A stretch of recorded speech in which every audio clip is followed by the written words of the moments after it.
Ihwatu iman rahimakumullah, melaksanakan ibadah haji dan kurban itu adalah milah Nabi Ibrahim alaihissalam. Sampai 83 tahun itu Nabi Ibrahim dengan Siti Sarah belum dikaruniai seorang anak. Bahkan dalam Quran surat As-Saffat, Nabi Ibrahim berdoa kepada Allah Subhanahu wa taala, "Rabbi habli minas sholihin." Anak saya yang harus menggantikan ustadz kiai ulama ketika meninggal. Nah, Siti Sarah berpikir, siapa yang bakal melanjutkan perjuangan suaminya, Nabi Ibrahim? Maka ketika Nabi Ibrahim menikah dengan Siti Hajar, lahirlah fabasyarnahu bigulamin halim. Lahirlah sosok Ismail. Ujian yang pertama beres, lolos. Ujian yang kedua yaitu Nabi Ibrahim diperintahkan oleh Allah SWT untuk menyimpan Ismail dan Siti Hajar di sebuah lembah yang tandus yang tidak tumbuh-tumbuhan. Nabi Ibrahim malamnya bermimpi harus menyembelih anaknya yaitu Ismail. Baru saja ketemu satu hari.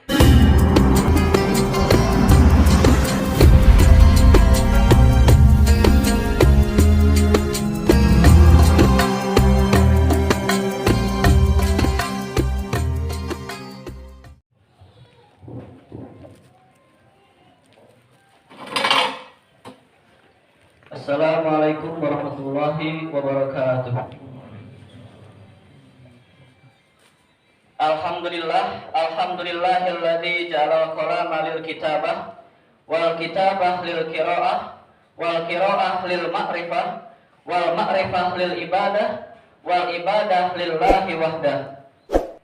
Assalatu wassalamu ala sayyidil wujud wal habibil yaqut nabiyuna Muhammad sallallahu alaihi wasallam wa ala alihi wa sahbihi wa man tabi'a hudahu ila yaumil ba'dal maut.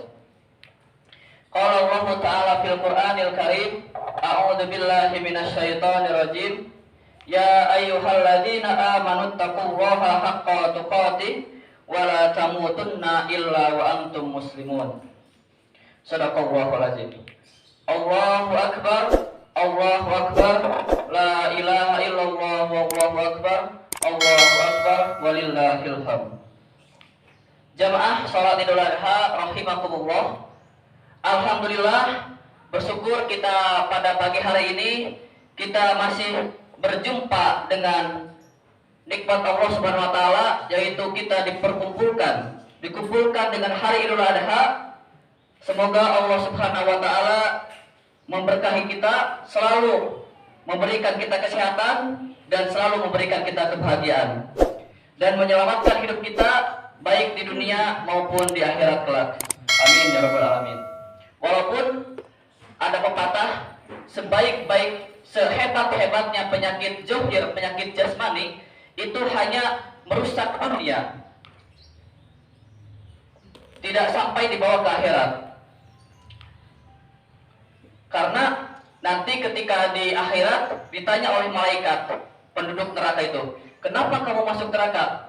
Tumor pak? Gak ada. Kanker pak? Juga tidak. Tapi walaupun itu sehebat-hebatnya penyakit zohir, penyakit jasmani hanya merusak dunia, yang merusak dunia sampai akhirat itu hanyalah penyakit batin, penyakit rohani. Maka semoga kita walaupun ada yang merasakan sakit jasmani, mudah-mudahan kita sehat rohani atau batin. Dan lebih baik kita sehat jasmani dan sehat rohani. Amin ya rabbal alamin. Jemaah salat Idul Adha, izinkan saya menyampaikan khutbah Id ini dalam kesempatan yang berbahagia ini, yaitu tentang kisah Nabi Ibrahim dan hikmah di balik penyembelihan kurban. Ikhwatu iman rahimakumullah, jemaah salat Idul Adha. Idul Adha ataupun bulan Zulhijjah itu tidak terikat dengan yang namanya sholat Idul Adha saja, tetapi di balik itu semua pasti ada syariat Islam yang dibawa oleh ajaran Nabi Muhammad maupun ajaran Nabi Ibrahim alaihissalam, seperti halnya kurban dan juga haji. Ihwatu iman rahimakumullah.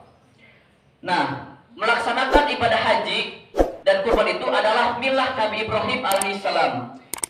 Kalau kita baca dalam Al-Quran surat Al-Baqarah, a'udzubillahi minasyaitonirrajim, wa idibtala Ibrahim rabbuhu. Ketika Nabi Ibrahim itu diuji oleh Allah Subhanahu wa taala, oleh Tuhannya, bikalimatin. Itu menunjukkan banyak ujiannya, bikalimatin. Fatammahunna. Nabi Ibrahim selalu menyempurnakannya. Luar biasa ikhwat iman. Nabi Ibrahim ketika setiap diuji, Ibrahim selalu sukses. Maka ada 3 kurang lebih yang saya garis bawahi ujian Nabi Ibrahim ketika syariat ibadah haji dan kurban. Yang pertama ujian Nabi Ibrahim adalah menikah bersama Siti Sarah. Kurang lebih menikah bersama Siti Sarah, ada yang mengatakan 80 tahun, ada yang mengatakan 83 tahun. Sampai 83 tahun itu Nabi Ibrahim dengan Siti Sarah belum dikaruniai seorang anak. Nah, di mana Bapak Ibu, pasangan suami istri itu pasti yang diharapkan setelah menikah adalah diharapkannya atau datangnya hadirnya seorang anak. Nah, Bapak Ibu, ada tetangga atau yang sudah beberapa tahun tidak punya anak, itu usaha kemari itu mereka itu tidak diam, tapi mereka mencari anak. Sampai dikatakan ada ustaz saya bercerita ketika membimbing haji itu jamaahnya meminta kurma muda. Katanya mitos atau fakta kurma muda ini bisa mengandung bisa kita itu ketika memakannya bisa mengaruniai anak katanya. Nah, itu kalau dalam Al-Qur'an itu bukan dengan kurma muda ikhwat iman. Di dalam Al-Qur'an itu istaghfiru rabbakum, istighfar. Dalam Al-Qur'an itu kita tidak ketika suami istri masih tidak punya dikaruniai sebuah anak, itu istighfar. Ada kemungkinan kita itu ada yang salah apakah itu suaminya yang salah atau istrinya. Nah, kembali lagi, Nabi Ibrahim setelah 80 tahun menikah dengan Siti Sarah, Nabi Ibrahim masih tidak dikaruniai anak oleh Allah Subhanahu wa taala. Bayangkan ikhwat iman.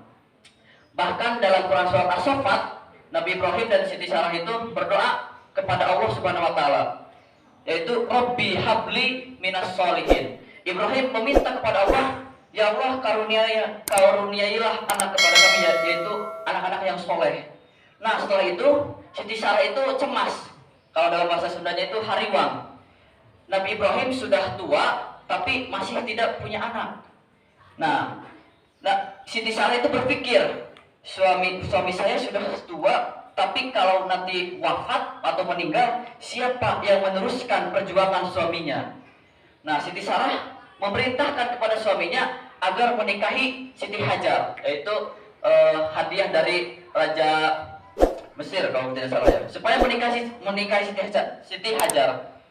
Siti Sarah memerintah kepada Nabi Ibrahim supaya menikahi Siti Hajar. Nah, ini ibu-ibu yang sekarang yang tidak yang tidak memiliki sifat seperti Siti Sarah ini ya, memerintahkan suaminya untuk menikah lagi. Tapi maksudnya itu bukan seperti itu, tapi maksudnya bukan memerintahkan Nabi Ibrahim untuk menikah lagi, tetapi pikiran seperti Siti Sarah ini ketika ada ustadz, ada ajengan, ada ulama meninggal, maka pikiran ibu-ibu, di antara ibu-ibu harus ada yang berpikir.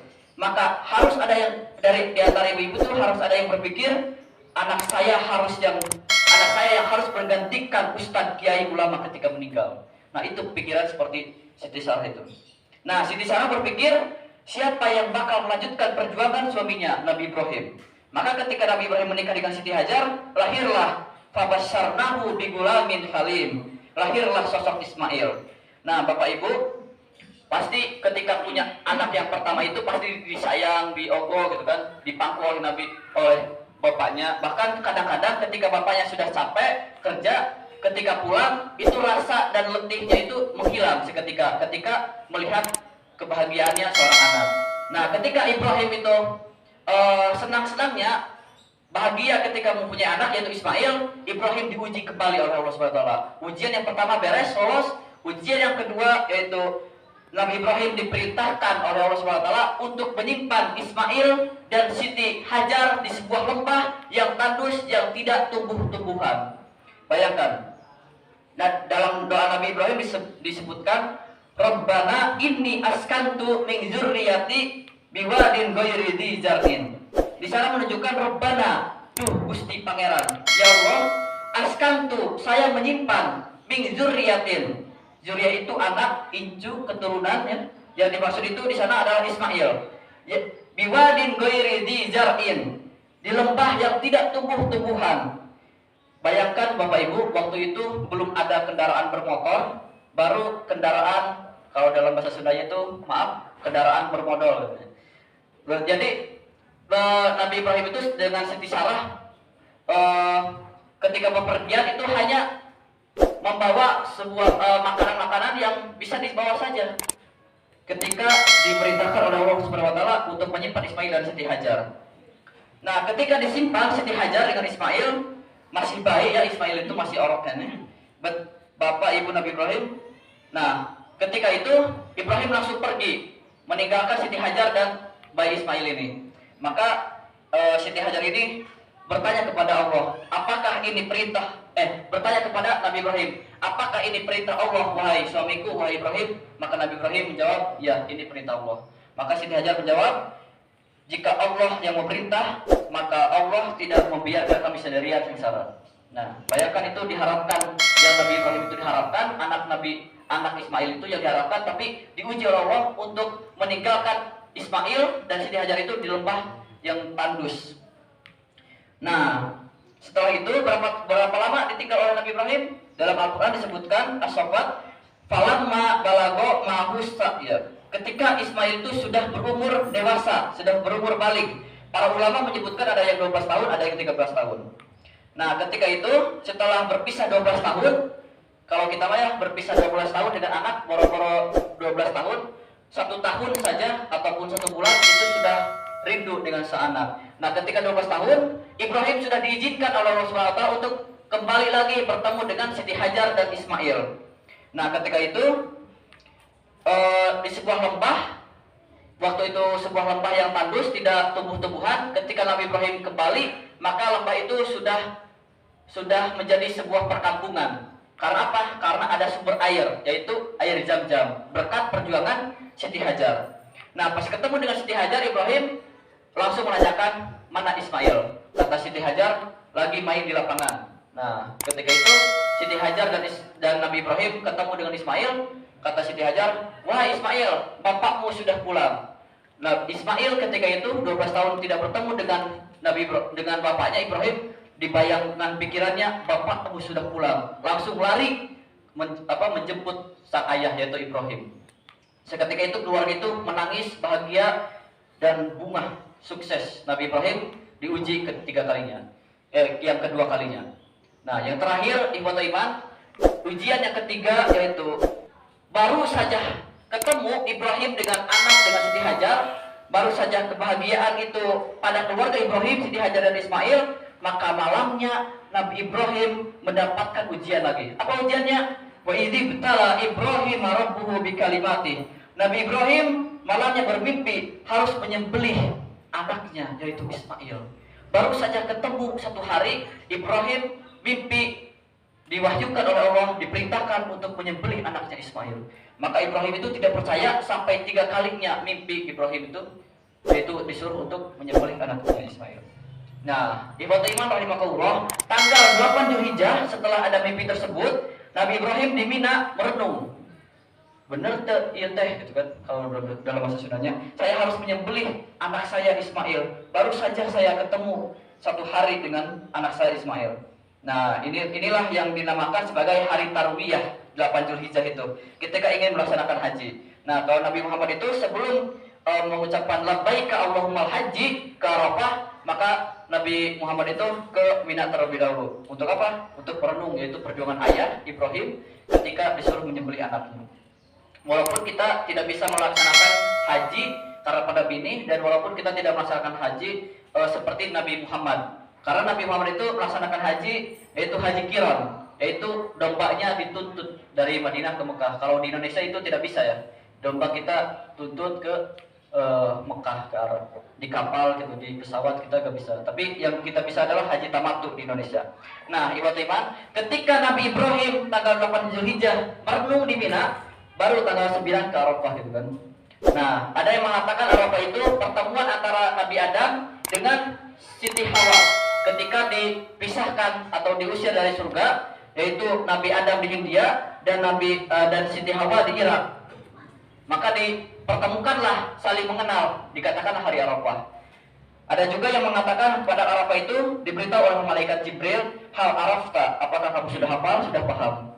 Nah, ibadah iman rahimakumullah, Nabi Adam dan Siti Hawa ketika itu merenung, kenapa kita dikeluarkan, diusir dari surga? Maka setelah dipikirkan, karena kita berbuat satu dosa, yaitu memakan buah yang dinamakan buah huldi itu. Nah, kita melaksanakan beberapa dosa ingin masuk surga. Nah, kita harus merenungkan kembali. Nah, ibadah iman, kembali lagi. Dalam Al-Quran surat As-Saffat, Ibrahim menanyakan, ya bunayya inni ara fil manami adbahuka fanzur madza tara. Kata Nabi Ibrahim, Ismail, wahai anakku, tadi malam bapak bermimpi harus menyembelih. Fanzur madza tara. Bagaimana pendapatmu, Ismail? Nah, Bapak Ibrahim itu Nabi Ibrahim itu disuruh untuk menyembelih anaknya, yaitu Ismail. Baru saja ketemu dengan ayah gitu kan, Ismail, pas setelah beberapa hari ketemu mau menyembelih anaknya. Kayaknya kalau putra kita ditanya begitu kabur sebenarnya, lari atau melawan. Sebelum Bapak mencit Abi, maka Abi dulu yang mencit Bapak gitu kan. Itu biasanya kalau sekarang. Nah, Ismail akibat pendidikan dari ibunya yang solehah, Ismail sukses menjadi anak yang soleh. Ketika bapaknya mau menyembelih dirinya, Ismail menjawab, ya aba if'al ma tu'mar. Bapak, upami mohon, atau kalau memang ini perintah dari Allah, kan Pak, satajiduni insyaallah minas sabirin. Bapak akan termasuk menjadi orang-orang yang sabar. Maka berangkatlah ke Mina berdua, Ismail dengan ayahnya. Ada tantangan? Ada. Di tengah jalan ditantang atau dicegat oleh iblis, yaitu setan. Hai Ibrahim, mau kemana engkau? Kata Ibrahim, saya ingin menyembelih anak saya, yaitu Ismail. Kata iblis atau setan, wahai Ibrahim, apakah kamu tidak sayang kepada anakmu? Baru saja ketemu setelah 12 tahun lamanya. Maka Ibrahim membawa sebuah batu lalu dilemparkan kepada iblis. Inilah yang disyariatkan, yaitu melempar jumroh di haji. Nah, iman rahimakumullah, falamma aslama wa tarahu lil hamid, yaitu ayat berikutnya, ketika Nabi Ibrahim sudah berserah diri, menyerahkan dirinya, mangga terus Ismail itu disimpan di atas paha Nabi Ibrahim. Nah, di waktu harita, waktu itu, kalau bahasa sekarangnya, ya Allah, bukan saya tidak sayang kepada anakku Ismail, bukan saya tidak cinta aku kepada anakku Ismail, tapi ya Allah, saya lebih mencintai padamu ya Allah, saya lebih sayang kepadamu ya Allah, saya lebih takwa kepadamu ya Allah daripada anak saya.